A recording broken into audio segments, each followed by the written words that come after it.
We have less than 90 days left of the year. We are approaching 2025, and this is a great time to reflect and reassess what's important and just kind of look back on the goals that you set for yourself and ask yourself, have you gotten closer? Have you accomplished some of them? Do you still even want to accomplish what you said you wanted in the beginning of the year? You know, sometimes our minds change. I know for me personally, I have changed a lot now that I'm in my 30s. What I thought was important in my 20s and what I thought that I valued, I don't necessarily value those same things. So one thing that I have just been soaking up so much information, because this was a personal goal of mine, it was to become more financially literate. I didn't know that much about what real wealth is. I didn't know too much about how to invest properly, and I also just didn't really know much about finance in general. The only thing I knew is save your money, you know, which is wonderful. I knew that I always wanted some sort of savings account to have like a cushion so that if I ever needed anything, I had the money on me. I also knew not to max out credit cards. That's something I learned really early, but that's about as far as it got. I didn't know the things that I know now that I've learned this year, and I just wanted to share what I have learned so far, just in case someone else wants some of this information. And I just want to encourage you to also, if this is something that you're interested in, just dive in. There's so many YouTube videos, there's so many resources that will teach you about personal finance and how to get your money to work for you. I wish I learned earlier on about investing. The only thing I knew was the stock market, obviously, but I was under the impression that I was gonna have to find and pick individual stocks, and that's just not what I was interested in. I didn't feel like doing the research and spending time just trying to follow a company and do all this. Like, I had other things that I needed to do, and I just didn't really care to sit there and do that. So that prevented me from investing earlier, because I was like, well, if I have to sit and pick individual stocks, I don't really feel like I have the time to do that. So, and then I just didn't do it. But now I learned that you don't have to do that. You can invest in index funds. With an index fund or ETF, you just open up a brokerage account like Vanguard or Fidelity, and you just pick your index funds, your ETFs that you want to invest in, and you can look and see which companies are in there, and then you can see the history of the growth over time, and you can check expense ratios. You can do pretty much things that make your life easier, and you can set a certain amount, whether you want to invest, you know, a couple $100 every 2 weeks. I still encourage you to start with what you can, no matter what amount you have, but I think just getting into the habit of, if you can only do $50 this week, put $50 in there. But I think over time, obviously, expand it. But I think just understanding that you can set an amount and it just builds for you through compound interest, I think that's wonderful. And I'm like, oh, if I had known that sooner, I would have done this sooner.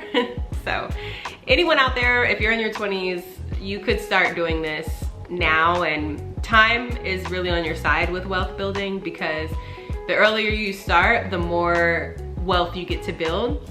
You can still start no matter what age you are, but depending on what age you are, you may have to invest a little bit more than someone who's probably 22.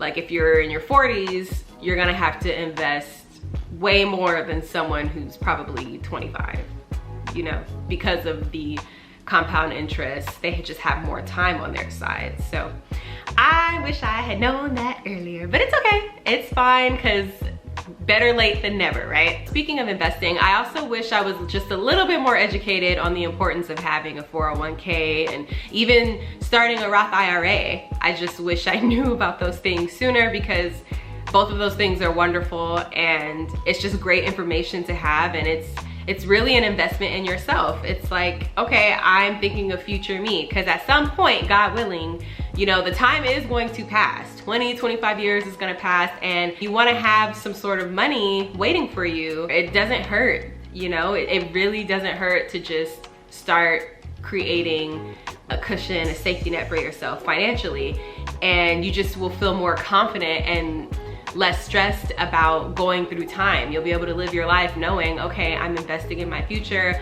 When I get to whatever age, I'll have something waiting there for me, because the life expectancy rate right now, I think I heard it was like between 77 to 80 years old right now, and it's just increasing. I actually know somebody who was working, and she was, I think she was like 59, and she was talking to me, and she literally told me, I wanna say earlier this year, she told me, she was like, if there's one thing that I wish I had done, I wish I would have started investing my money and prioritize saving when I was your age. She was like, so get started now, learn now, learn everything you need to know now, because you don't want to wake up and be my age and you looking around like, wait, what? I don't have nothing. I don't have this saved. I don't have this waiting for me when for retirement. I don't have nothing. Like, so she put things into perspective for me, and I was like, you know what, I'm gonna take her advice. And I had already decided that I wanted to become more financially literate anyway, but after I had that conversation with her, I was like, okay, no, I'm really gonna learn about this. Back then it wasn't really talked about, and the information wasn't as accessible as it is now, so I think it's important that we all get on board and just start paying attention to this. I also wish that I understood how to truly calculate net worth earlier.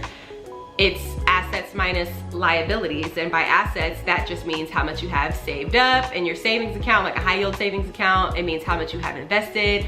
Maybe you have equity in your home, minus liabilities. So that would include credit card debt or student loan debt or car notes or just loans from somewhere else.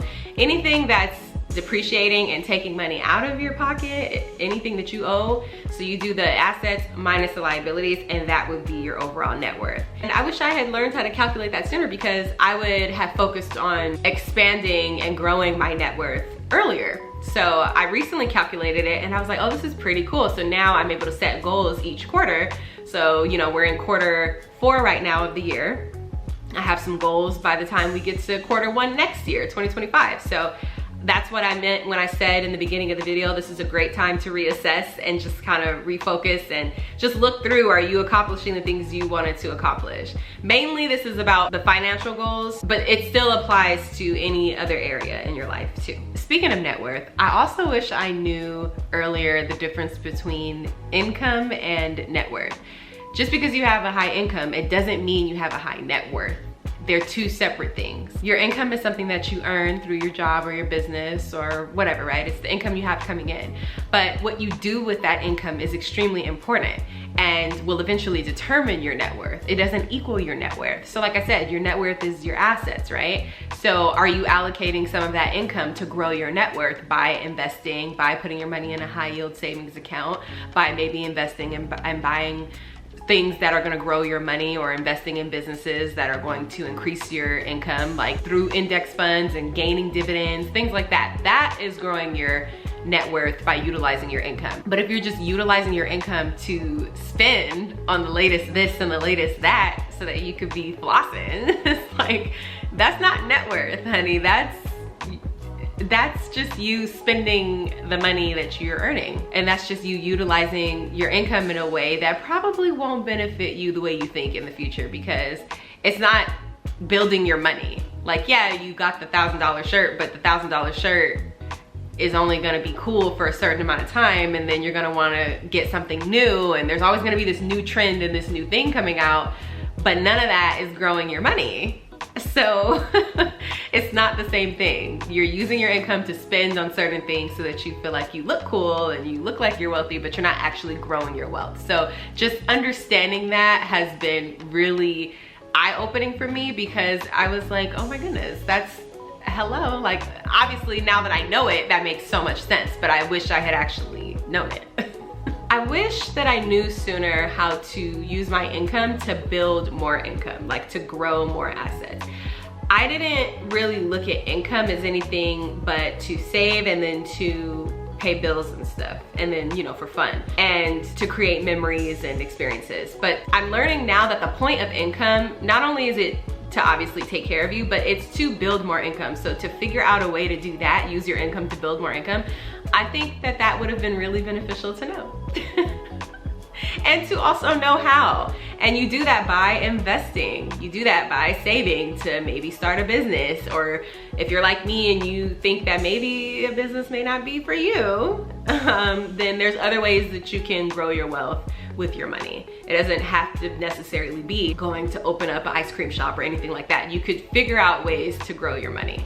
I wish that I also would have focused on not caring so much how things appear to be, like how my life looks, and instead just focused on caring about how it feels. Right now that I have educated myself a little bit more and I'm just way more financially literate than I was at the beginning of the year, now, listen, I don't care what nothing look like, okay? I do not care. I do not care about lifestyle creep. I do not care about keeping up with no Joneses. I don't care about none of that, okay? I'm like, and then even comparing, it's like, okay, you know, you get into the doom scrolling. You never really know if people are really living this lifestyle because they actually have the money to support this lifestyle. There are so many people that could be drowning in credit card debt just to support this lifestyle that they post online. And it may not even be something that they can actually afford. It's just all about the image. And you just never know. So it just doesn't make sense to compare your life to somebody else when you really don't know what's going on. You have no idea if these people who are making X amount of dollars are actually living paycheck to paycheck. So it doesn't make sense to waste your time comparing your life thinking that you are not doing as well as you are when you probably are. You probably are doing better than you think. So just give yourself some grace and focus on yourself, you know? Like, this is Q4. Focus on reassessing your financial goals. The best advice that I would give my younger self is to just manage what you already have. And that's what I've been doing all year. Just focus on looking at your bank statements, right? Looking at where your money is going, seeing what you spend your money on, and just reallocating your dollars, sticking to a budget. And again, a budget is just you allocating money in a specific direction. This amount is for rent. This amount is for food. This amount is for entertainment night. This amount is for my car. Whatever it is, you're giving the dollars a job. They are going in that direction and they are doing that. This amount is for my savings. This amount is for investing. You are in control of where the dollars go. And then when I said building discipline, and it's all about discipline and exercising that muscle, it's just sticking to the plan. Create the budget, stick to the plan, and just look at where your money is going. Track your spending. Once a week, look at your statement. Like, did I follow my budget? Did I actually overspend? Do I need to pay this amount of money at Sephora? I don't. Do I need to buy this new shoe from Balenciaga? No, I do not. Do I need that new Louis Vuitton bag? I actually don't. I don't need it. That's just me being extreme. But I just saw something about perfume talk where people are like obsessed with collecting perfumes. And listen, I'm all about smelling good, okay? Like, I love all that. But people were having like rooms full of perfume, like full rooms full of perfume. And I'm like, I get it, like I do, but then it's like, no, no. And again, that's not my business. I'm gonna mind my business and, you know, do what you do. But I'm just saying, for me personally, there's things that I don't care about. Like, I don't need to have 10 million perfumes. I don't need to doom spend. I don't need to get this emotional response from spending money because I'm happy, or because I had a hard day at work, or because I had a hard week, or because I deserve it. No, no, no, no, no. I got goals, honey. Now that I have a better understanding about personal finance, I got goals. I got things that I wanna do. I have a focus, and I have a better idea of how to get there now. So I'm less inclined to just spend unnecessarily if I didn't budget for it. Like, I'm all about having fun, treating yourself, nice balance, you know. But at the same time, I'm really prioritizing thinking about my future self, because who else is gonna think about her if I don't? And I'm gonna meet her, I'm gonna see her. And when I see her and when I am her, she gonna be looking back like, dang, you couldn't have just put a couple $100 away a month to save? You couldn't have done that? You just couldn't do that? Like, I'm not only thinking about today. I have been practicing delayed gratification. I have no issue with that because the future excites me. I feel excited to apply the information that I'm learning, and I'm excited to see what happens when I get to where I'm going. Like I said, the time is gonna pass anyway, and you are gonna be your future self, God willing. So don't you wanna make things a little bit more comfortable? Don't you wanna think about that? Like, I get YOLO, I do. You know, you only live once. You're right, I do only live once. And part of me living once is I am gonna live once in the future too. And when I get there, I wanna make sure that I did as much as I could now so that future me benefits from the choices that I made today. I hope this video was helpful. Please leave a comment and let me know below if you are interested in personal finance and if you have also been becoming more financially literate and just learning about different ways that you can improve your finances and just take baby steps every single day, really. But it's really like a weekly, monthly thing. Just taking baby steps to get to where you want to go and just building that discipline and rewarding yourself when you meet these goals, you know? And just leave a comment if anything that I said was helpful. I hope so. Thank you so much for tuning in and hanging out. I hope you have a great week.